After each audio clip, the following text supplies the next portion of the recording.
Some of the hadiths give a description of what Muhammad looked like. Will you tell us? We are repeatedly told by Arabists that Muhammad was born in the light of recent history, implying full knowledge of him. Wrong, wrong, wrong. In fact, we know less about Muhammad, who was allegedly born circa 570 AD, than our knowledge of Abraham circa 2300 BC, Alexander the Great circa 356 BC, or Julius Caesar of circa 100 BC.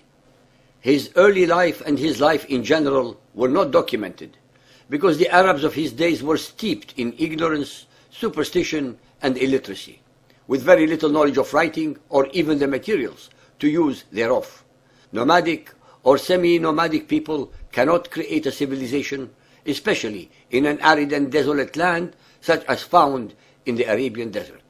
So-called believers and unbelievers, be aware that the only, and I repeat, the only stories that we have handed down to humanity are the one-sided, unsubstantiated, uncorroborated, inauthentic, and unrecorded oral traditions that were concocted by the tens of thousands over a period of 300 years after Muhammad's death.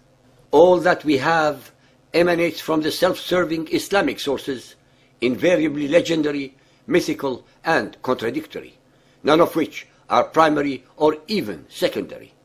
There are no written documents on paper, stone or hide that recorded anything to do with a man called Muhammad, Ahmad, or Al-Amin in the whole of 900,000 square miles of Arabia. The Muhammadan traditions have absolutely no idea when he was born. All we have in them is that he was born in the year of the elephant without any actual date given. Since he was not born to one of the important families of the Quraysh, we should not be surprised at all for the total lack of any facts about his date of birth or the progress of his childhood. We, of course, have an enormous number of invented and regurgitated stories, mostly miraculous, about Muhammad's birth, childhood, manhood, and characteristics. Although Muhammad in his Quran repeatedly and clearly asserted that he was only an ordinary and fallible human being, albeit inspired by Allah, it is amazing and intellectually incomprehensible how his later followers over the subsequent 3 centuries attributed to him, among other stunning characteristics, the dogma of sinlessness called Isma', contrary to their Quran that asserts otherwise. His attributes are comparable to those given to Allah: merciful, compassionate, generous, forgiving, brave, truthful, loyal, loving, trustworthy, genius, prophetic, just, moral, etc., etc. Muhammad is, in the indoctrinated and uninquisitive minds of his followers, the most perfect male being that was ever created, rivaling Jesus by leaps and bounds. They have actually dehumanized him and are now, with our knowledge of the facts, are paying a very heavy price. So-called believers and unbelievers, please note that the impeccability of Muhammad is based upon a different foundation than the Christian concept of the sinlessness of Jesus.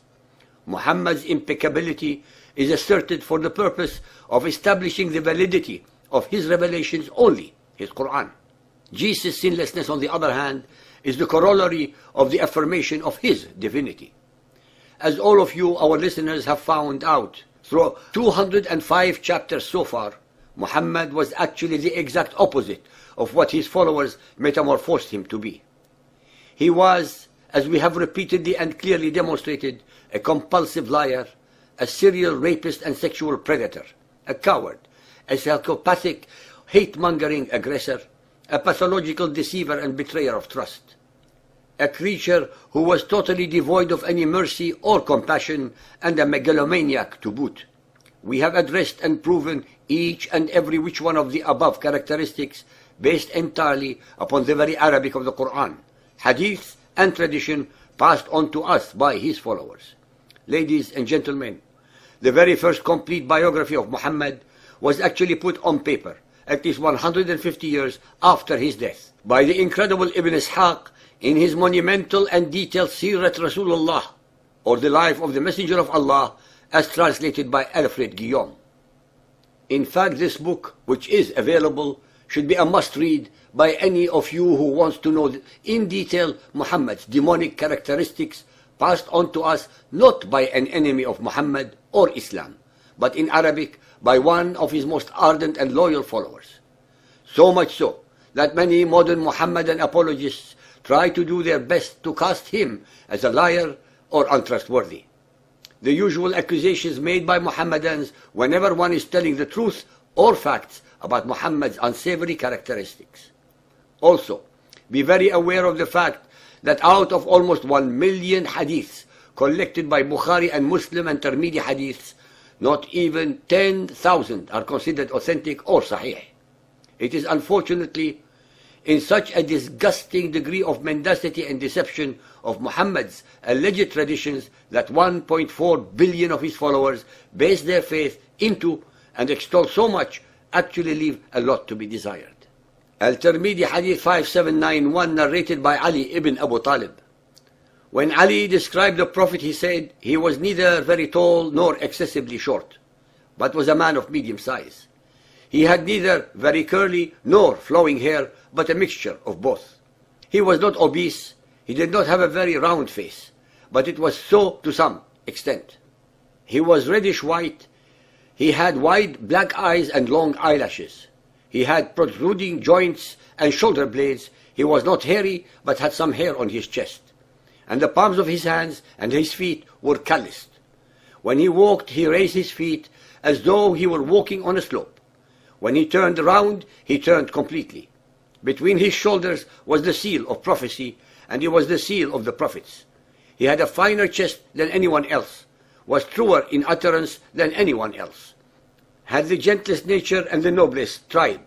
Those who saw him suddenly stood in awe of him, and those who shared his acquaintanceship loved him.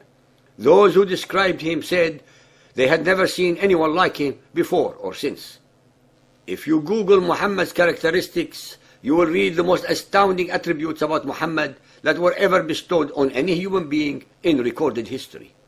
I shall read from one of their sites without referencing the sources, so as not to interrupt the avalanche and cascades of attributes regaling Muhammad, although we have each and every one of these references available. Bismillah, Assalamu alaikum. The following is the description of the physical characteristics and attributes of the best of creation, our most beloved Prophet Muhammad, peace and blessings of Allah be upon him. He had the most radiant coloring, deep black eyes which were wide set and had a sort of red tint to them, long eyelashes, a bright complexion, an aquiline nose, and a gap between his front teeth. His face was round with a wide brow, and he had a thick beard which reached his chest. His chest and abdomen were of equal size. He was broad-chested with broad shoulders. He had large bones, large arms, thick palms and soles, long fingers, fair skin, and fine hair from the chest to the navel. He was neither tall nor short, but between the two. In spite of that, no tall person who walked with the Prophet seemed taller than him. His hair was neither curly nor straight. When he laughed and his blessed teeth showed, it was like a flash of lightning, or they seemed as white as hailstones. When he spoke, it was like light issuing from between his teeth. He had a well-formed neck, neither broad nor fat. He had a compact body which was not fleshy. Abu Hurairah said, I have not seen anything more beautiful than the Messenger of Allah. It was as if the sun was shining in his face. When he laughed, it reflected on the wall. In her description, Ma'bad said, from afar, he was the most beautiful of people, and close up, he was the most handsome. Ibn Abi Halala said, his face shone like the full moon. At the end of his description, Ali said, anyone who saw him suddenly was filled with awe of him. Those who kept his company loved him. All who described him said they had not seen anything like him either before or since. Rasulullah was so clean, clear, beautiful, and handsome. His senses were exceedingly powerful. He could hear from a long way off and see further than anyone. In essence, he had a body formed in perfection and uniqueness and blessed. Anyone suddenly seeing him would be consumed with love, and anyone speaking with him would feel great love in his heart and soul. The wise respected him in accordance with their degree. He greatly honored his relatives. He would not, however, treat them better than those more worthy than them. He was generous, beneficial, compassionate, forgiving, brave, and mild. In speech, he kept to his word. In essence, his excellent morality, sharp powers of reasoning were greater than those of all other people and worthy of great praise. Dear listeners, I cannot continue without becoming sick from such an obscene degree of sycophantic attributes, especially since we all know the facts that prove him to be otherwise.